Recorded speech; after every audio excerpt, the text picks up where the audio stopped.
د سپېڅلي رب په نامه د واک ټلویزیون درنولیدونکو سلام وخت مو بخیر. پام راګرځوو د شپږو بجو مهمه ورسوي خبرونو ته. په پیل کې هم د مهمو خبرونو سرټکي. د کورنیو چارو له سرپرست وزیر سره د چین سفیر کتنه.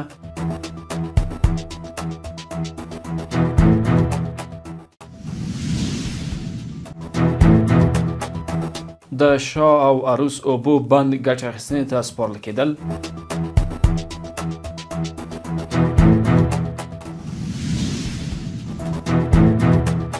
په ایران کې د تیرو کلونو په پرتله د افغان کډوالو د اعدام کچې زیاتېدنه.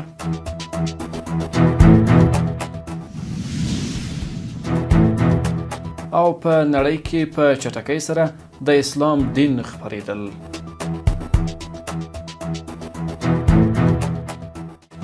مرافان اوس هم بشپړ خبرونه. د کورنیو چارو سرپرست وزیر په کابل کې د چین له سفیر جاو شینګ سره کتلي دي. کورنیو چارو وزارت ویلي په دې کتنه کې د واخان دهلیز د ستراتیژیک اهمیت، د سوداګریزو اړیکو د پراختیا او د مسافروړونکو الوتنو د زیاتېدو په تړاو خبرې شوې دي. د یاد وزارت په وینا دواړو لورو د دوه اړخیزه همکاریو پر پیاوړتیا او د عملي ګامونو پر اړتیا ټینګار کړی دی. عبدالسلام حنفي د اسلامي امارت د سیاسي دفتر له مشر سره کتلي دي.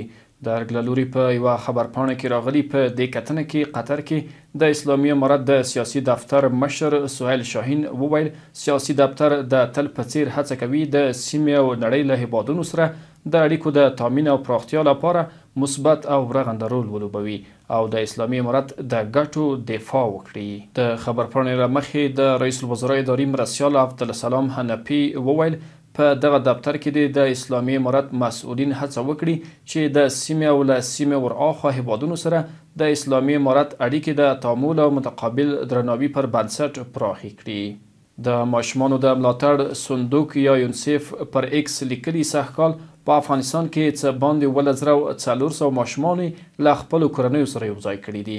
یونیسف دغه شمیرې د ټول افغانستان په کچه یادې کړي دي. د هرات د حوزوي روغتون مسؤلین وایي د هوا سړېدو سره دغه ولایت کې د ماشومانو سینه بغل ناروغي زیاته شوې ده.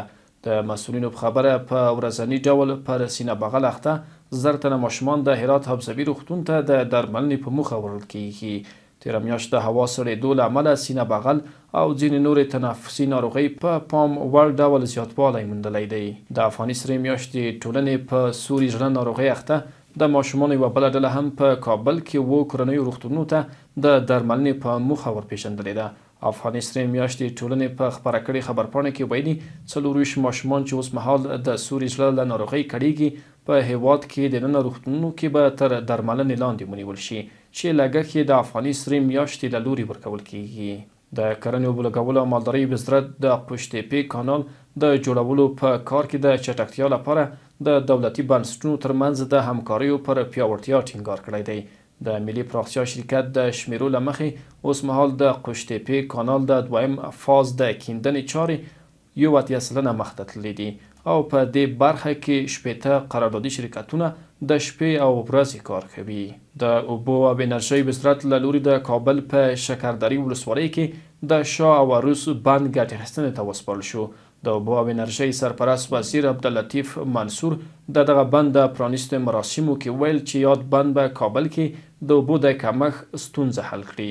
د نوموړي په خبره دغه بند چې د څه باندې 250 میلیون ډالرو په لګښت جوړ شوی کولی شي د کابل 100,000 اوسیدونکو ته د څښاک پاک اوبو د زمینې برابرېدو سربیره 3500 جریبه کرنیزه ځمکه هم خړوبه کړي. بلخوا د رئیس الوزرا اقتصادي معاونیت د یوې خبرپاڼې په خپرولو سره خبر ورکړی چې د کابل په شکردرې ولسوالۍ کې د شاه او عروس بند ګټې اخیستنې ته وسپارل شو. د رئیس الوزرا اقتصادي مرستیال ملا عبدالغني برادر په دغه غونډه کې د اوبو د مدیریت د ارزښت په اړه وویل اوبه د اقتصاد یو مهم عنصر په توګه په سیاست او نړیوالو اړیکو کې ډېر ارزښت لري او په ځینو هیوادونو کې ارزښت تر تیلو هم لوړ دی.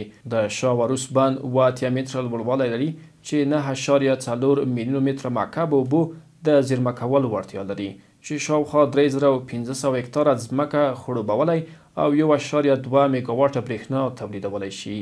د اوبو او انرژۍ وزارت وایي د هو چین انټلیجنټ پاور په نوم یو چینایي شرکت په افغانستان کې د برېښنا انرژۍ په برخه کې پانګونې ته لیوالتیا څرګنده کړې ده. د دغه شرکت رئیس د انرژۍ له معین عبدالهادي یعقوب سره په کتنه کې ویلي د برېښنا انرژۍ د تولید، ویش او شبکو د پراختیا پروژو کې پانګونه کول غواړي. د اوبو انرژۍ وزارت مسؤلینو بیا له دغه شرکت سره د بشپړې همکارۍ ډاډ ورکړی دی. د اقتصاد وزارت په خپره کړې خبرپاڼه کې ویلي چې په روان لمریز کال کې د 355 پراختیایي پروژو کار پیل شوی دی. په خبرپاڼه کې راغلي چې په یاد شمیر پروژو کې د ځینو چارې بشپړې او پر ځینو نورو کار روان دی.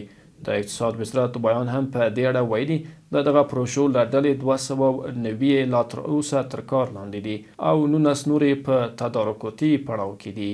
د اقتصاد وزارت د معلوماتو له مخې په 150 پروژو چې له تیرو کالونو نیمګړې پاتې شوي لا هم کار روان دی. د ایران د بشري حقونو سازمان خبر ورکړی چې په 2024 کال کې په ایران کې د افغانانو د اعدام کچه د تیر کال په پرتله ډیره لوړه شوې ده. یاد سازمان ویلي چې د قزل حصار په مرکزی زندان کې ډیری افغانان د نشهیي توکو د قاچاق په جرم په اعدام محکوم شوي دي. د تازه شمیرو له مخې په روان کال کې 2 افغانان اعدام شوي دي. د پیو ریسرچ مرکز د تازه څیړنو له مخې اسلام په نړۍ کې د ټولو دینونو پرتله په چټکۍ سره وده کوي. د راپور په وینا د مسلمانانو د نفوس زیاتوالی، د لوړ زیږون کچه، ځوان نفوس، د نویو پیروانو زیاتوالی او د کډوالۍ له امله دی. په څیړنه کې راغلي تمه کیږي چې د 2020 میلادي کال پورې به د مسلمانانو شمیر د مسیحیانو سره برابر یا به له هغې زیات شي. په اوس وخت کې د نړۍ د نفوس شاوخوا 40% مسلمانان، 11% مسیحیان، 0.2% یهودیان، 15% هندوان او 6% بودایان جوړوي چې شاوخوا 15% خلک بیا بېدینه دي. د دې څیړنې له مخې اسلام د خپلو ځانګړتیاو له امله په نړیواله کچه په ځوان نسل کې تر ټولو چټک مخ پر ودې دین ښودل شوی دی. پاکستاني رسنیو راپور ورکړی چې د تاجکستان ولسمشر امام علي رحمان د پاکستان پوځ د استخباراتو ادارې ISI له رئیس جنرال عاصم ملک سره کتلي دي. راپورونو زیاته کړې چې په دغه کتنه کې دواړو لورو د دوه اړخیزه اړیکو ترڅنګ د سیمه ییزو مسایلو په اړه هم خبرې کړې دي. په دغه خبرو کې د سیمې سولې ټیکاو او د امنیت ټینګښت شامل وو. د ملګرو ملتونو سرمنشي انټونیو ګوتریش د 2025 کال لپاره د نوي کال پیغام کې د 2024 کال ستونزو ته اشاره کړې ده او راتلونکي کې د ملتونو ترمنځ د یووالي غوښتنه کړې ده. هغه ویلي جګړو، نابرابرۍ او اقلیمي بدلون نړۍ له سختو ازموینو سره مخ کړې ده او هیله څرګنده کړې چې 2025 کال به د ملتونو لپاره د یووالي او ګډ کار پیل وي. د سوریې د بهرنیو چارو وزیر اسد الشباني له کویټ وغوښتل چې په دمشق کې خپل سفارت بیا پرانیسي او له دغه هیواد سره ډیپلوماټیک اړیکې بیرته پیل کړي. دا غوښتنه د کویټ له بهرنیو چارو وزیر د دمشق د سفر په لړ کې شوې ده. الشباني ویلي په کویټ کې له خپلو ورونو غواړي چې خپلې اړیکې ژر تر ژره بیرته پیل کړي. او وروستی خبر مو دا چې رویټرز خبري آژانس راپور ورکړی چې د سویلي کوریا یوې محکمې د دغه هیواد د ولسمشر یون سوکیول د نیولو غوښتنه منلې ده. ولسمشر یون سوکیول د روانې ډسمبر میاشتې په 3 د پوځي حکومت د اعلان له امله له استهزا سره مخ شو چې وروسته یې دغه پریکړه بیرته واخیسته. هغه محکمې چې د سویلي کوریا د ولسمشر د نیولو حکم یې صادر کړی د لوړپوړو چارواکو د فساد د څیړنې محکمه ده. د هیواد سیمې نړۍ مهم او روسي خبرونه تر بیا ښې چارې.